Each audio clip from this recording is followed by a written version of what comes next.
ஆலந்தூர் நீதிமன்றத்தில் வழக்கறிஞருக்கு மிரட்டல், பெண் உட்பட 2 கைது.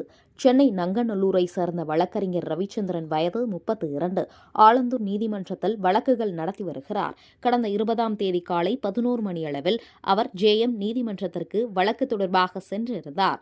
அப்போது வைஷ்ணவி என்ற பெண் மற்றும் அவரது நண்பர் மனோஜ் ஆகியோர் நீதிமன்ற நுழைவு வாயிலில் வந்து ரவிச்சந்திரனை திட்டியதுடன் அவரை மிரட்டியதாக கூறப்படுகிறது.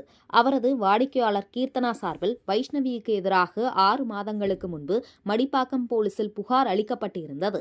அதற்கு பழிவாங்கும் வகையில்தான் இவர்கள் நீதிமன்ற நுழைவு வாயிலில் தடுத்து மிரட்டியதாகவும் தெரிவித்தார்.